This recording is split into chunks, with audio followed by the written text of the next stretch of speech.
Micro small medium enterprise, ठीक है। So micro small and medium enterprise, MSME बोला जाता है इसको, contribute significantly to the development process and act as a vital link in the industrialization in terms of production, employment, and exports for economic prosperity by widening entrepreneurial base and use of local raw materials and indigenous skills। तो क्या कह रहे हैं वो कि जो हमारी micro और स्मॉल और मीडियम जो इंडस्ट्रीज हैं, जो बिजनेस हैं, वो सिग्निफिकेंटली कंट्रीब्यूट करते हैं किसको, हमारी इकोनॉमी की डेवलपमेंट प्रोसेस को। ठीक है, तो हमारी इकोनॉमी की डेवलपमेंट कैसे होगी, अगर जो है प्रोडक्शन हो रहा है ना, फिर उसका डिस्ट्रीब्यूशन हो रहा है, उसकी सेलिंग हो रही है, लोग परचेज कर रहे हैं, तो एम्प्लॉयमेंट भी जनरेट होता है उससे, ठीक है। और प्रोडक्शन से जो है हमारी सोसाइटी की नीड्स को जो है वो फुलफिल किया जाता है। और अगर इंडस्ट्रीज लगाते हैं, बिजनेस हम सेटअप करते हैं, तो एम्प्लॉयमेंट भी जनरेट होता है। और हम एक्सपोर्ट्स करते हैं तो भी उससे हमें मनी फ्लो मिलता है, कैश फ्लो आता है, ठीक है। तो इससे क्या, हमारी जो कंट्री के अंदर जो है वो क्या होता है, मनी सप्लाई का जो फ्लो है वो फास्ट होता है, और हमारी इकोनॉमी जो है वो प्रॉस्पेरिटी की तरफ जाती है, ठीक है। आगे क्या कह रहा है, क्यों ऐसा होता है, क्योंकि हम लोकल रॉ मटेरियल्स का यूज करते हैं इसमें, ठीक है। हम यहाँ पे जो हमारे विलेजेस में जो एग्रीकल्चर रिलेटेड प्रोडक्ट्स है वो हम लेते हैं, उसमें लगाते हैं। जैसे हम सपोज कॉटन लेते हैं, कॉटन की बेडशीट्स वगैरह बनती है, कपड़े बनते हैं ना, जूट आता है एग्रीकल्चर इंडस्ट्रीज से, और भी फ्रूट्स, वेजिटेबल्स, व्हीट, राइस वगैरह, वो सारा जो है एग्रीकल्चर मार्केट से, जो एग्रीकल्चर सेक्टर से आता है हमारी इंडस्ट्री को, जो कि सप्लाई किया जाता है, जिस पे बेस्ड होती है हमारी इंडस्ट्री। तो इससे सभी सेक्टर्स को जो है बूस्ट मिलता है, ठीक है। MSME dominate the industrial scenario in the country with sizable proportion of labor force and tremendous export potential। तो वो कहता है कि एमएसएमई जो है डोमिनेट करती है, डोमिनेट इन द सेंस मतलब ये मतलब हावी रहती है, right, in the positive sense they are saying. Industrial scenario में जो एमएसएमई है उसका रोल जो बहुत ही इम्पोर्टेंट, सिग्निफिकेंट रहता है। क्यों रहता है, क्योंकि हमारा जो लेबर फोर्स है उसको भी एम्प्लॉयमेंट मिलता है, लेबर फोर्स इसमें लगती है, ठीक है। और हमारा जो एक्सपोर्ट्स का पोटेंशियल है वो भी इससे बूस्ट होता है, ठीक है। नेक्स्ट है हमारा, MSME play a significant role in the economic growth. ठीक है, वो हमने पढ़ लिया कि हमारी जो इकोनॉमी है उसको डेवलप करता है, ठीक है। हमारी इकोनॉमी की ग्रोथ जो है इस पे डिपेंड कैसे है, क्योंकि अगर हम इंडस्ट्री जो है लगाते हैं या बिजनेस सेटअप करते हैं, हमने ये सारी चीजें पढ़ी कि रॉ मटेरियल जो है वो हम अपने ही लोकल जो एरियाज है वहां से लेते हैं, तो उनको भी बूस्ट मिलेगा, एम्प्लॉयमेंट भी जनरेट होता है, ठीक है। हम एक्सपोर्ट भी करते हैं तो उससे भी हमारा कैश इनफ्लो आता है। तो इससे हमारी इकोनॉमी को एक पुश मिलता है, ग्रोथ ग्रोथ मिलती है, जो कि उसने क्या बताया कि जीडीपी में कितना जो परसेंटेज है वो ये एमएसएमई सेक्टर जो है कंट्रीब्यूट करता है, दैट इज 29.7%, ऑलमोस्ट 30 आप याद रख सकते हो, ठीक है। 30% of GDP and 49.66% of exports. तो हमारी जो जीडीपी है उसको कितना देता है, 30%, एंड एक्सपोर्ट्स जो है, अगर हम टोटल बोले कि हम 100% हम एक्सपोर्ट करते हैं, तो उसमें से कितना शेयर जो है एमएसएमई, खाली एमएसएमई सेक्टर ही एक्सपोर्ट करता है, बाहर भेजता है गुड्स, दैट इज 50%, जो कि एक मेजर परसेंटेज है, ठीक है। तो जीडीपी हमने पहले देखा था कि क्या होती है, ठीक है। जीडीपी होती है ग्रॉस डोमेस्टिक प्रोडक्ट, जो हमारे पूरे कंट्री की गुड्स जो है वो मार्केट में आती है, सप्लाई की जाती है, उसकी मनी वैल्यू क्या है, उसकी टोटल मॉनेटरी वैल्यू को हम जीडीपी बोलते हैं। तो जीडीपी में सभी सेक्टर्स जो है कंट्रीब्यूट करते हैं, चाहे वो एग्रीकल्चर सेक्टर है, चाहे वो सेकेंडरी या इंडस्ट्रियल सेक्टर है, चाहे वो टर्शरी सेक्टर है। तो सारे सेक्टर्स जो है जीडीपी में कितना हिस्सा, कितना शेयर देते हैं, वो उसमें से वो कहता है एमएसएमई कितना देता है, 30%, ठीक है। और almost 50% export is done by MSME, जो कि मेजर एक परसेंटेज है। The sector offers employment to nearly 60 million people through 28.5 million enterprise. तो enterprise का नंबर भी उसने दे दिया कि हमारे पास जो 28.5 मिलियन के नियर अबाउट अप्रोक्सीमेटली हमारे पास एमएसएमई इंडस्ट्रीज हैं जो कि कितने लोगों को एम्प्लॉयमेंट देते हैं, नियर अबाउट 60 मिलियन पीपल। ठीक है, तो 60 मिलियन लोगों को ये एम्प्लॉयमेंट देते हैं, ये एक बहुत बड़ा मेजर नंबर है। ठीक है, enterprise after the agriculture sector, तो सबसे ज्यादा अगर हम देखें कि एग्रीकल्चर जो सेक्टर है वो देता है एम्प्लॉयमेंट। ठीक है, जो एग्रीकल्चर सेक्टर है वो देता है एम्प्लॉयमेंट सबसे ज्यादा, ये आपको पता है, जब जो है वो सबसे ज्यादा यस मैम। एम्प्लॉयमेंट देता है, उसके बाद कौन सा देता है? एग्रीकल्चर के बाद सबसे ज्यादा जो मेजर लोग हैं हमारे कहाँ लगे हुए हैं, सबसे ज्यादा, हाँ, आईटी। सबसे ज्यादा परसेंटेज लोगों के कहाँ काम करने में लगी हुई है? ये सब जो, मेरे हिसाब से तो आईटी है। हाँ, एग्रीकल्चर में। उसके बाद जो है सबसे ज्यादा इंडस्ट्री हमारी एम्प्लॉयमेंट देती है, जो कि एमएसएमई इंडस्ट्रीज आती हैं, वो सबसे ज्यादा एग्रीकल्चर के बाद लोगों को एम्प्लॉयमेंट देती है। ठीक है, MSME are complementary to large industries and ancillary units and form an integral part of value chain for building a conducive environment for indigenous skills, grassroots innovation and entrepreneurship development. तो वो कहता है कि MSME जो है किसी को oppose करके या किसी के कंपटीशन में नहीं चलती है, ये कॉम्प्लीमेंट करती है किसको, हमारी लार्ज स्केल इंडस्ट्रीज को। तो यहाँ पे क्योंकि हम सिर्फ micro small and medium enterprise की बात कर रहे हैं, तो इसके बाद लार्ज एंटरप्राइजेस भी आती हैं जो बहुत ह्यूज एंटरप्राइजेस होती हैं, जिसमें बहुत मिलियंस ऑफ रुपीस की जो कैपिटल है लगी होती है, कैपिटल गुड्स लगी होती है, इन्वेस्टमेंट लगी होती है। लाइक आप ले लो, टाटा ले लो, रिलायंस ले लो, या और भी हमारी जो एग्रीकल्चर, सॉरी, इलेक्ट्रॉनिक्स से, या जो पावर इंडस्ट्रीज हैं, और भी कई हमारी इंडस्ट्रीज है जो कि लार्ज स्केल में आती है। तो वो कहता है ये कॉम्प्लीमेंट्री करके चलती है, उसका हेल्प करके जो है वो चलती है, उसका बेस जो है इसका सपोर्टिंग रहता है, कंपीट नहीं करती है ये। ठीक है, तो आगे क्या कहता है कि वो यस एक कंड्यूसिव इन्वायरमेंट जो है बिल्ड बनाते हैं, बिल्ड कर देते हैं, एक चेन बनाते हैं जो कि एक इंटेग्रल पार्ट रहती है ये वाली इंडस्ट्री बाकी लार्ज स्केल इंडस्ट्रीज को। ठीक है, products from simple consumer goods to high precision sophisticated finish goods.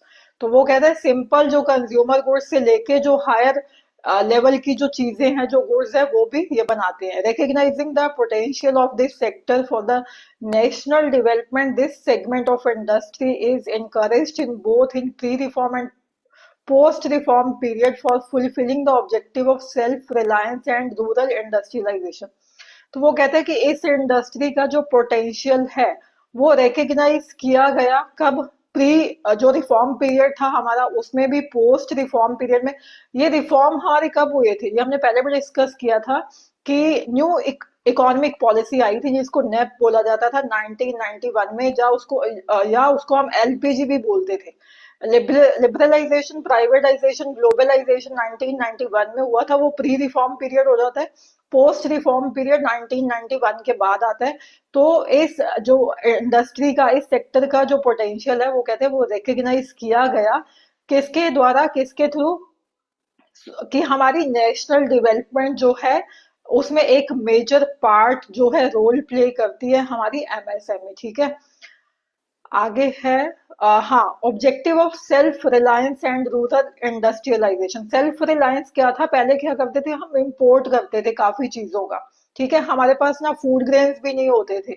1991 के अगर हम पहले की बात करें, प्री रिफॉर्म पीरियड की बात करें, 1991 में जब मनमोहन सिंह जी हमारे फाइनेंस मिनिस्टर थे, and I think Narasimha Rao ji हमारे पीएम थे 1990 के करीब, जब हमारी जो इकॉनमी है उसको एक जो है डिप्रेशन, रिसेशन का जो पीरियड था हमारे इकॉनमी के लिए, तो तब हम लोन लेने गए थे वर्ल्ड बैंक के पास। तब उन्होंने बोला था, ये कंडीशन रखी थी कि we will provide loan to India on the basis of some conditions, जो कि था कि आप एलपीजी जो है, तो वो कहता है कि एमएसएमई एक ना मेजर रोल जो है प्ले किया उसने हमारे सेल्फ रिलायंस होता है कि हम खुद पे डिपेंड हैं, मतलब खुद अपनी नीड्स को we can fulfil our own needs, we need not to import the things from abroad, UK US वगैरह से हमें उसके बाद से जो चीजें हैं वो इम्पोर्ट नहीं करनी पड़ी। पहले क्या था, हम फूड ग्रेन्स वगैरह के लिए भी डिपेंड थे यूएस पे, कि हमारे पास खाने पीने का सामान भी नहीं होता था, कि हम इम्पोर्ट हमें करना पड़ता था, कि हमारा यहाँ पे जो इकोनॉमी थी वो ढीली ढाली सी थी, मतलब उसमें इम्प्रूवमेंट्स चाहिए थे, एडवांसमेंट नहीं था, टेक्निक्स नहीं थी। तो आगे कहता है वो कि इसने हमें काफी जो है सेल्फ रिलायंस जो ऑब्जेक्टिव था हमारा अचीव करने में वो हेल्प किया, और रूरल इंडस्ट्रियलाइजेशन को भी बूस्ट किया, हेल्प किया। ठीक है, रूरल इंडस्ट्रियलाइजेशन क्या हो गया कि गांव गांव में बैकवर्ड एरियाज में हमने छोटी छोटी इंडस्ट्रीज सेटअप की, जैसे हैंडीक्राफ्ट्स वगैरह, है ना। तो उसमें भी इसने काफी मेजर रोल प्ले किया। आगे कहता है in India MSME consist of both traditional and modern small industries. वो कह रहे हैं ट्रेडिशनल भी आती है इसमें और मॉडर्न इंडस्ट्रीज भी आती है। ट्रेडिशनल मतलब गांव में अगर हम खोल के बैठे हैं, ठीक है, हाथ से वो करना, है ना, आपने वो सुना होगा लूम वगैरह चलते हैं, चरखे से कुछ करना, या हाथों से वो करना, हैंडीक्राफ्ट्स का जो सामान है वो बनाना, जूट के बैग वगैरह बनाने। तो ट्रेडिशनल चीजें भी बनती हैं इसमें, मॉडर्न चीजें भी मशीन से भी बनाई जाती हैं। This sector has 8 sub groups. They are handlooms, first आ गया हमारा हैंडलूम। लूम से जो चीजें बनती है, लूम आपने सुना है, एक वो चारपाई पे वो ऐसे स्ट्रिंग सी लगी होती हैं, उससे कुछ वो कॉटन डालते हैं और ऐसे खींचते हैं उसको, कुछ करते हैं, उसका थ्रेड बन जाता है, फिर कपड़ा बनाते हैं, तो लूम बोलते हैं उसको। आगे हैंडीक्राफ्ट्स की हाथ से बनाई जाने वाली कारीगिरी चीजें, मतलब आपने सुना होगा हाथ का वो कारीगर है ना, हाथ से चीजें बनाता है। Coir, sericulture, khadi and village industries. Coir वगैरह वो जूट वगैरह टाइप होता है ना, वो सारी खादी की चीजें, खादी की जो फैब्रिक है उसको बनाना कॉटन वगैरह से, है ना। तो आगे विलेज इंडस्ट्रीज, मतलब इसने इसमें सेटअप की गई स्मॉल स्केल इंडस्ट्रीज और पावर लूम्स, ये आ गया लूम्स। पहले लूम्स आते थे हाथ वाले, अब ये पावर लूम्स वगैरह भी आने लग गए। ठीक है, the khadi and village industries and coir segment in another major is the another major contributor to the growth of MSME. ठीक है, तो वो कहता है कि ये जो सारी इंडस्ट्रीज थी, ये जो सेगमेंट था, इसने कंट्रीब्यूट किया किसकी ग्रोथ को, एमएसएमई की ग्रोथ को इसने कंट्रीब्यूट किया। आगे है many global companies are increasingly looking to Indian MSMEs for strategic partnerships of mutual benefit due to innovative capabilities in niche of low cost manufacturing and local skills and capabilities। तो इसमें वो क्या कह रहा है कि जो बाहर वाली इंडस्ट्रीज है या जो बाहर वाले लोग हैं वो भी हमें एक वो अच्छी नजर से देख रहे हैं कि हमें जो है इंडिया में जो ये इंडस्ट्रीज है उसमें हमें पार्टनरशिप करनी चाहिए, उसमें हमें इन्वेस्ट करना चाहिए। क्यों? क्योंकि हमने उसमें इनोवेटिव कैपेबिलिटीज लगाई। नीश क्या होता है, एक स्पेसिफिक चीज में अगर हम लगे हुए हैं, नीश क्या है, जैसे हमारा मतलब मेन जो टारगेट है वो क्या है, हमारा मेन जो टॉपिक है वो क्या है। तो लो कॉस्ट मैन्युफैक्चरिंग हम करते हैं इसमें, और लोकल स्किल्स का यूज करते हैं, लोकल कैपेबिलिटीज जो लोगों के अंदर स्किल्स हैं, जो लोकल रॉ मटेरियल्स है उसका यूज करके हम ये चीजें बनाते हैं। आगे है हमारा it's important to know how the size is defined in our country with reference to MSME establishments. तो ये वो कहते हैं कि हम कैसे डिसाइड करेंगे कि कोई अगर हमने इंडस्ट्री सेटअप की है, क्या वो माइक्रो है, स्मॉल है, या मीडियम है, या फिर लार्ज स्केल एंटरप्राइज है। ठीक है, तो वो कहते हैं कि ये डिपेंड करेगा कुछ चीजों पे कि क्या साइज है, कितनी कैपिटल लगाई, कितना आपका टर्नओवर है, कितनी आपने मशीनरी लगाई है। तो उसके बेसिस पे वो कहते हैं हम डिसाइड करेंगे कि आप जो माइक्रो लेवल में फॉल करते हो, या आप स्मॉल में, या मीडियम में, या लार्ज स्केल में फॉल करते हो। So how size is defined in a country with reference to MSME establishments? Several parameters can be used to measure the size of business units. So वो कहते हैं parameters, ठीक है? Parameters क्या होती हैं? Certain criteria या conditions जिसके बेसिस पे गवर्नमेंट जो है वो डिसाइड करेगी कि आप किस जो कैटेगरी में फॉल करते हो। क्या आप माइक्रो वाले हो, या आप स्मॉल वाले हो, या आप मीडियम टाइप की इंडस्ट्री हो, या आप लार्ज स्केल वाली इंडस्ट्री हो। तो कुछ पैरामीटर्स, कुछ क्राइटेरिया, कुछ रूल्स जो है गवर्नमेंट ने सेटअप किए हैं so that we can measure the size of that particular business unit। ठीक है, these include the number of persons employed in the business. एक तो फर्स्ट उसने क्या दे दिया कि कितने आपके पास एम्प्लॉइज हैं, नंबर ऑफ एम्प्लॉइज, ठीक है, कितने नंबर ऑफ, ये जब जो समझ आ रहा है यहाँ तक? Yes ma'am. हाँ, number of employees first criteria क्या हो गया हमारा, नंबर ऑफ एम्प्लॉयज कितने हैं। आगे है नंबर, हाँ, number of employees employed in the business, capital invested.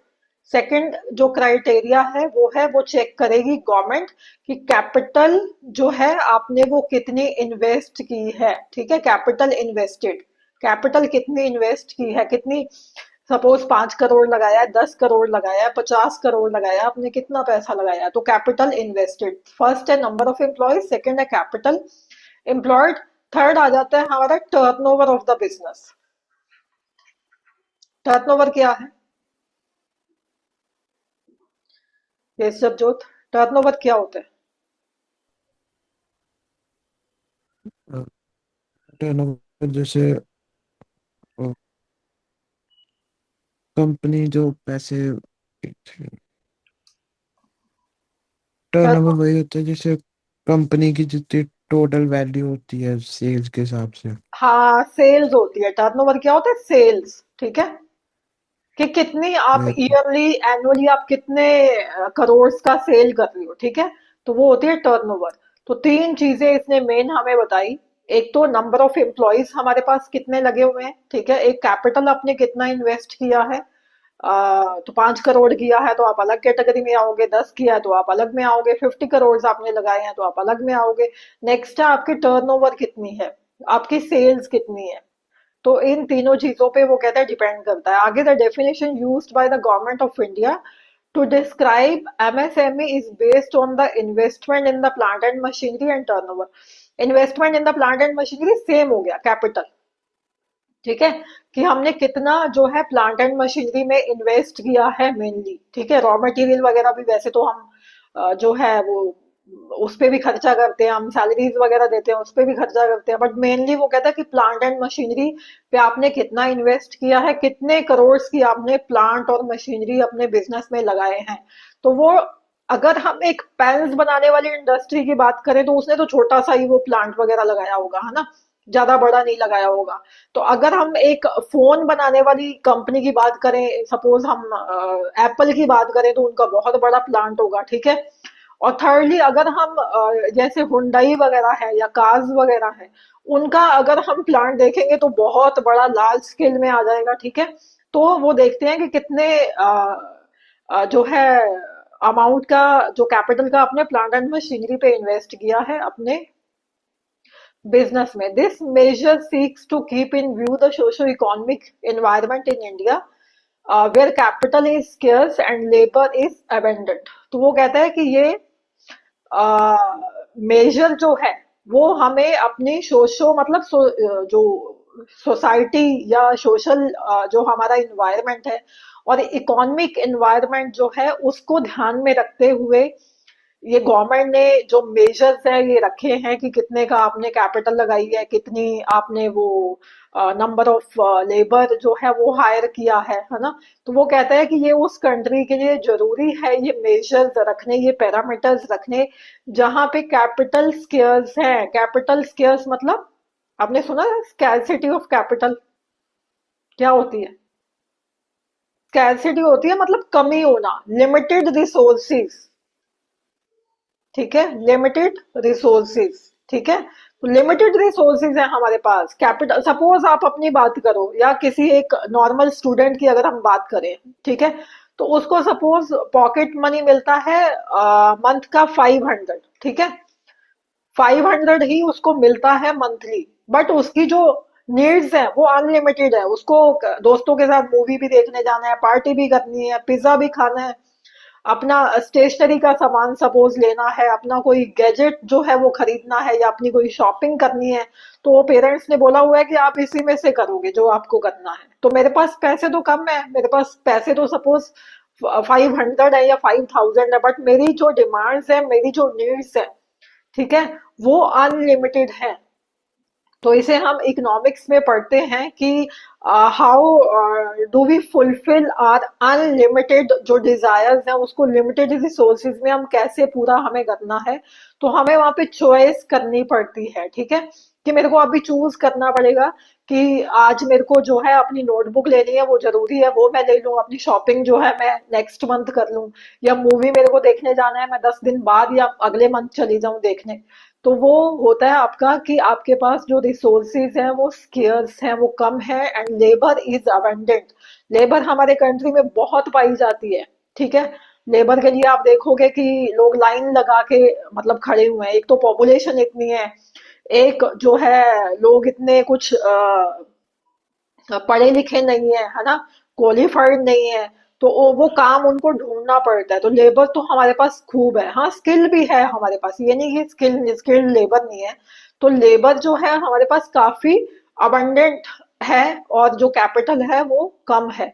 इसीलिए हमें गवर्नमेंट को ये क्राइटेरिया रखना पड़ता है कुछ भी चीज मेजर करने के लिए, कि कैसे हम उसको डिसाइड करेंगे कि आप माइक्रो में आते हो, स्मॉल में आते हो, या मीडियम में आते हो। तो आगे इसने दे दिया, ये हमने डिस्कस किया था पहले भी, कि आप इसको कैसे जो है याद रखोगे। आई थिंक अब तो जो लिमिट्स है ना इसकी चेंज हो गई है, बट आपको बुक के अकॉर्डिंग ही अभी चलना है, ठीक है। तो माइक्रो, स्मॉल एंड मीडियम, ये है टाइप ऑफ यूनिट्स, ठीक है।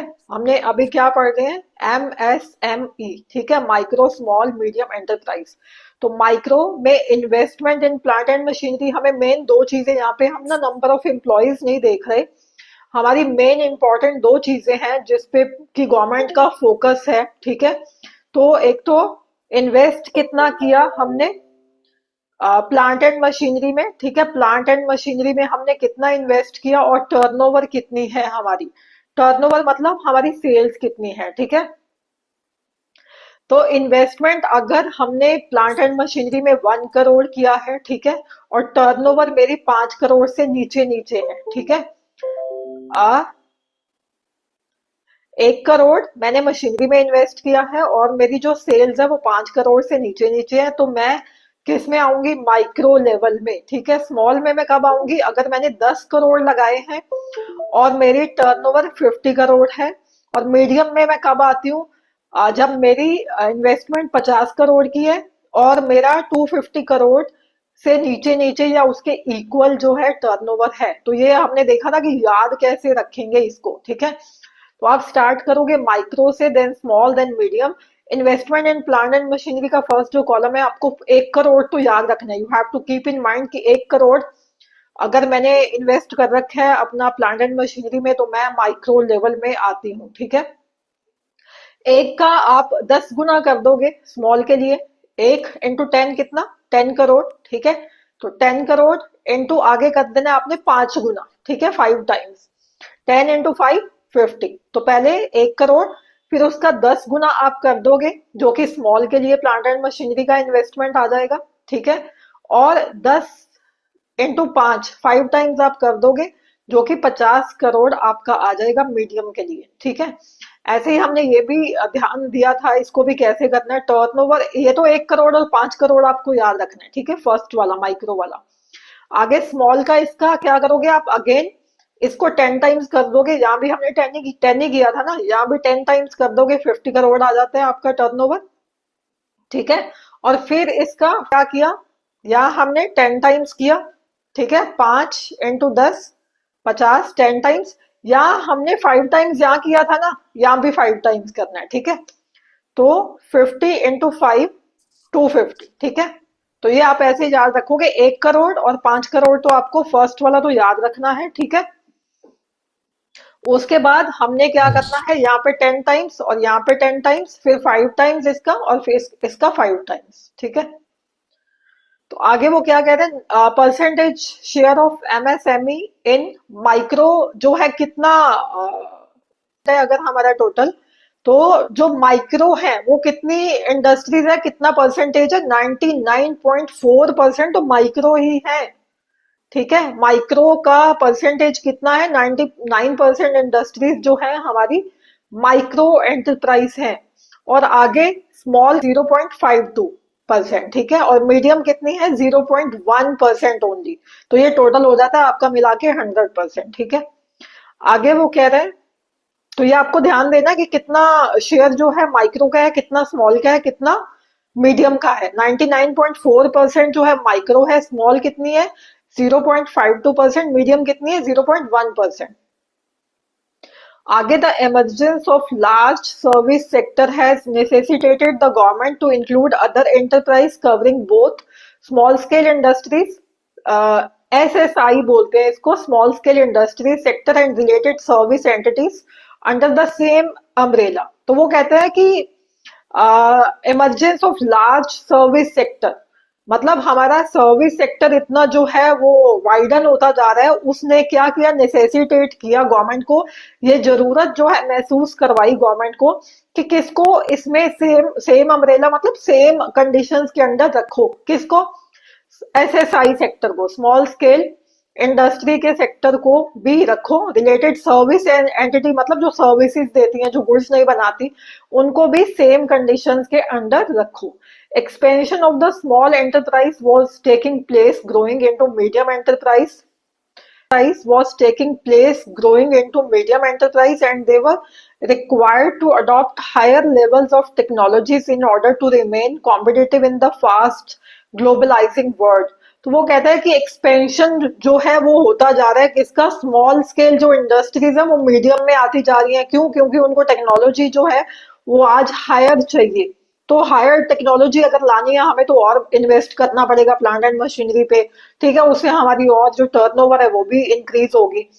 तो वो कहते हैं कि उनको सेम जो लेवल्स है टेक्नोलॉजी के वो जो है अडॉप्ट करने पड़ते हैं to remain competitive in the fast globalising world. मतलब हमारा ग्लोबलाइजेशन क्या होता है कि हम इंपोर्ट भी कर रहे हैं, एक्सपोर्ट भी कर रहे हैं, सभी कंट्रीज के साथ हमारा जो ट्रेडिंग है वो मैम चल रही है। यस जबजोत कुछ कह रहे थे।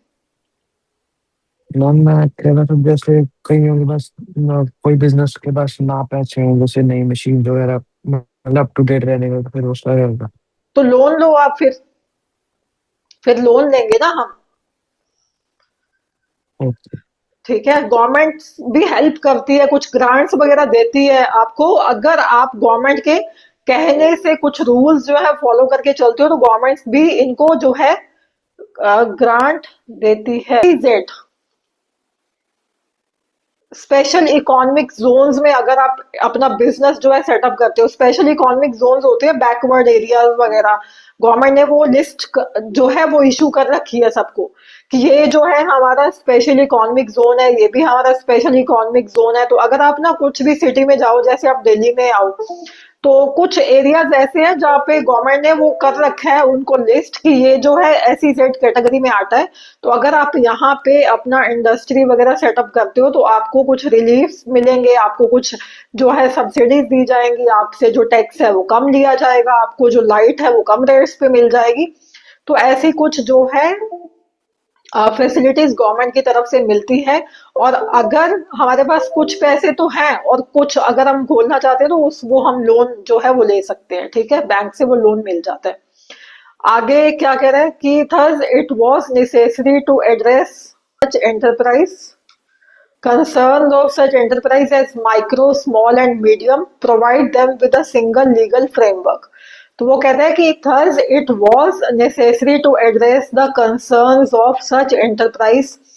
वो कहता है कि कुछ भी अगर वो कंसर्न्स आते हैं, कुछ भी प्रॉब्लम्स आती हैं, तो इनको सेम ही लेवल पे एड्रेस किया जाना चाहिए, like micro, small and medium, and provide them with a single legal framework. वो कहता है कि सिंगल जो लीगल फ्रेमवर्क है, लीगल फ्रेमवर्क मतलब कुछ अगर दिक्कत आती है तो हमें कुछ लीगल केसेस वगैरह करने पड़ते हैं या हम पे कुछ लीगल पेनल्टीज वगैरह लगती हैं, तो उनका जो लीगल फ्रेमवर्क है वो कहता है एक ही होना चाहिए। ठीक है।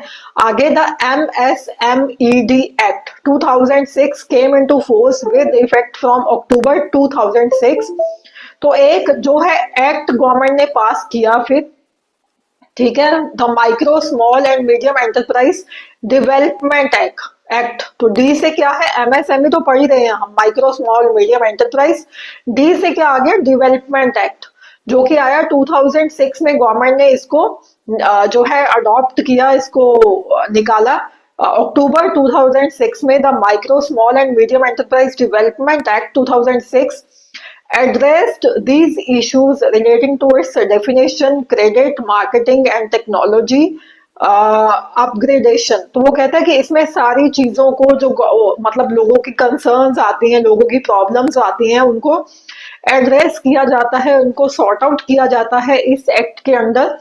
तो क्या क्या वो उसने प्रॉब्लम्स बोली कि क्या इनको सॉर्ट आउट किया जाता है कि अगर क्रेडिट की किसी को दिक्कत आ रही है कि मेरे पास पैसे नहीं है तो मुझे क्रेडिट चाहिए, मुझे लोन्स चाहिए, तो उसकी जो इशू है उसको भी एड्रेस किया जाता है। मार्केटिंग का अगर किसी को हेल्प चाहिए, कोई इंफॉर्मेशन चाहिए, तो उसके लिए भी हेल्प किया जाता है। अगर आपने टेक्नोलॉजी अपग्रेडेशन मतलब आपने मशीन्स वगैरह नई लगानी है, या सपोज जो टेक्नोलॉजी है वो चेंज हो गई, आप उसमें अपग्रेड करना चाहते हो, नई टेक्नोलॉजी आप लाना चाहते हो, तो उसके रिगार्डिंग भी प्रॉब्लम्स का जो सॉल्यूशन है वो दिया जाता है इस एक्ट के अंदर। ये पूरा जो एक्ट बना है, इसका डिपार्टमेंट बना है, वहां पे आप जा सकते हो, उसमें मेल कर सकते हो। आगे है medium scale enterprise and service related enterprise also come under the preview of this act. तो वो कहता है कि ये सिर्फ माइक्रो और स्मॉल के नहीं लिए नहीं है, मीडियम स्केल एंटरप्राइज और जो सर्विस रिलेटेड एंटरप्राइज है, यानी कि जो गुड्स नहीं बनाते सिर्फ सर्विसेज देते हैं, लाइक सर्विस देना कुछ भी, लाइक लीगल सर्विस देना, एडवोकेट है, सीए है, डॉक्टर है, टीचर है, कंसल्टेंसी सर्विसेज है। तो जो सर्विस देती है एंटरप्राइज या बिजनेस, वो भी इसी प्रीव्यू के मतलब इसी एक्ट के अंडर फॉल करेंगे, अगर उसकी कैटेगरी वो सेम है टर्नओवर की और कैपिटल इन्वेस्टमेंट की। तो आगे है हमारा, आगे है वो कहता है रोल ऑफ एमएसएमई। तो एमएसएमई का वो कहता है कि हमारी सोसाइटी में, हमारी इकोनॉमी में क्या इसका मेजर जो है रोल ये प्ले करता है। क्या कहता है, MSME in India enjoy a distinctive position in view of their contribution to the socio economic development of the country. तो वो कहता है कि एक डिस्टिंक्ट मतलब एक अलग पोजीशन रखता है एमएसएमई हमारे इंडिया में, अपनी कंट्रीब्यूशन देता है किसको, हमारी सोसाइटी को भी। सोसाइटी को कैसे देता है, क्योंकि हम ये जो एमएसएमई इंडस्ट्रीज है, रॉ मटेरियल कहाँ से लेती हैं, है ना, हमारे लोकल जो विलेजेस है, जो लोकल लोग हैं उनसे ही लेती है ना, अपना रॉ मटेरियल वगैरह, मेनली एग्रीकल्चर सेक्टर